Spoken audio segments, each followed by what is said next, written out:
आप देख रहे हैं महोबा न्यूज़। मैं हूं राजेंद्र शर्मा। 22 तारीख को 22 जनवरी को राम मंदिर की प्राण प्रतिष्ठा का भव्य समारोह होने जा रहा है। हमारे साथ हैं जनपद महोबा की पुलिस अधीक्षिका महोदया। आपका बहुत स्वागत है हमारे चैनल पे।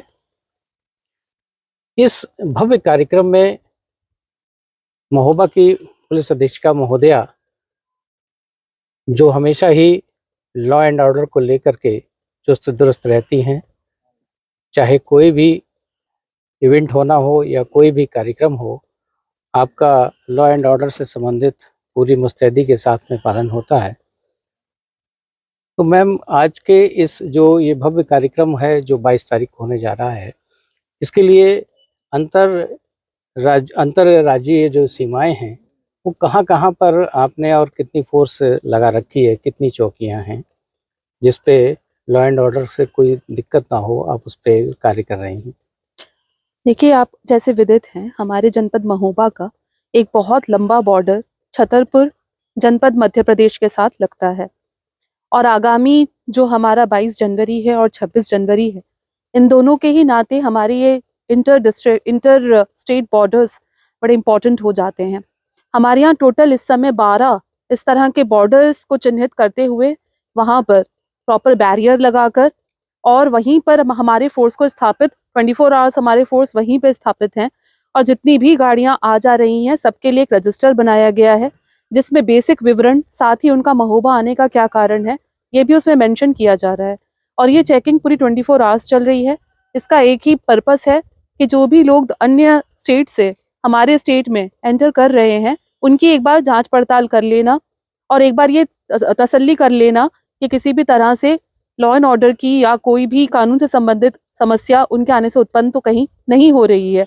इस तरह से ये पूरे 12 चेकिंग पॉइंट्स जो हैं हमारे द्वारा बनाए गए हैं, जहां निरंतर ऑफिसर्स भी भ्रमणशील हैं और लगातार चेकिंग कराई जा रही है। तो इसमें क्या जो चौकियां हैं, इसके अलावा शहर के और भी स्थलों पर कोई चेकिंग अभियान चल रहा है, जैसे होटल्स हैं या और कोई स्थल हैं?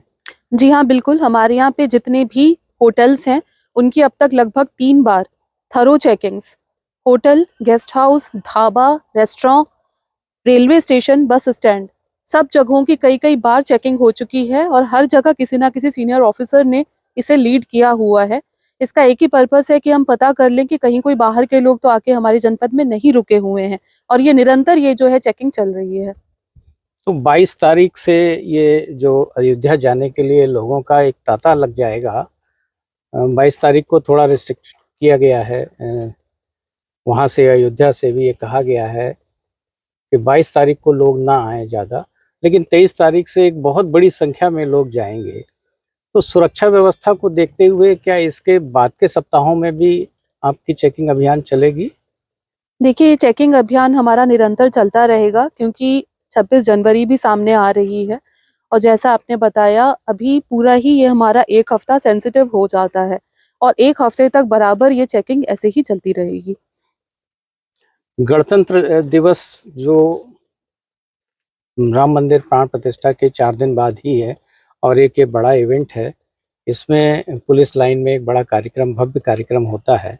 इसके विषय में क्या तैयारियां चल रही हैं? पुलिस की परेड 26 जनवरी की तैयारियों हमारे लिए एक बहुत ही ये प्रेस्टीज का एक बहुत ही सम्मान का विषय होता है।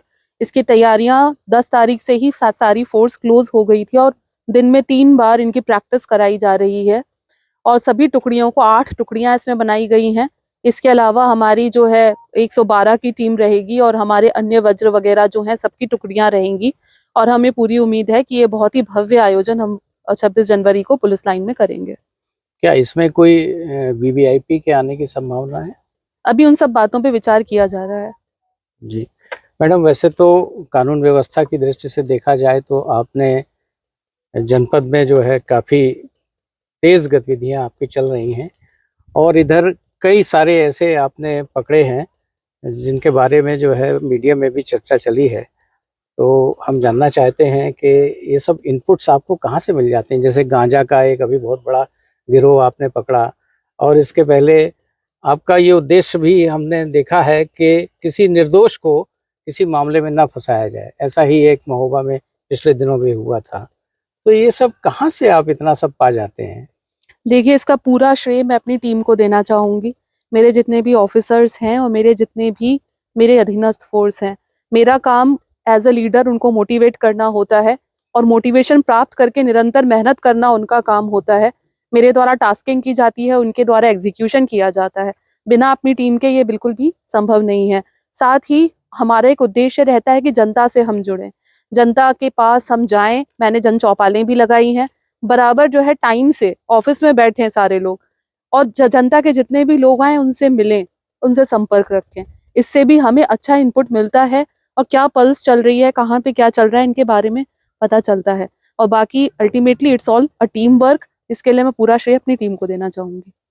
आप अपने ऑफिस के अलावा और भी कई स्थान पे मैंने देखा है आप चौपाल लगाती हैं, बैठ जाती हैं। अभी शुरू किया है, हाँ। कोशिश यही है कि बहुत लोग आ नहीं पाते, बहुत बड़ा जनपद है, बहुत दूर दराज के गाँव है। कोशिश करती हूँ कि कहीं न कहीं दूर के किसी गाँव में जाके आस-पास के गाँवों को बुला लिया जाए, जो भी कोई मिलना चाहे मुझसे, अपनी कोई बात बताना चाहे। इसका प्रयास मेरे द्वारा किया जा रहा ये है। एक नई पहल है, सब प्रतीत होता है, हाँ। क्योंकि ऐसा सामान्य तौर पे हमने नहीं देखा है कि पुलिस अधीक्षक गाँव में या कहीं और पे जाकर के चौपाल जैसी स्थिति लगाएँ। तो ये आपको एक इसका मोटिवेशन के रूप में भी इसको कर रही हैं आप।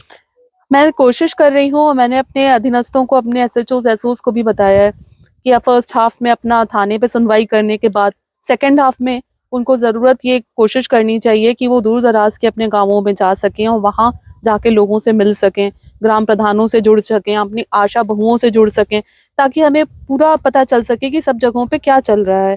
तो ये एक नई पहल है, देखते हैं कैसे चलता है आगे। तो ये थी हमारे साथ जनपद महोबा की पुलिस अधीक्षक महोदया, जो कानून व्यवस्था को लेकर के 24/7 सजग रहती हैं और इनके जनपद में रहने से बहुत राहत रहती है जनता को, और ये किसी भी समय सहज उपलब्ध हैं अपनी बात रखने के लिए।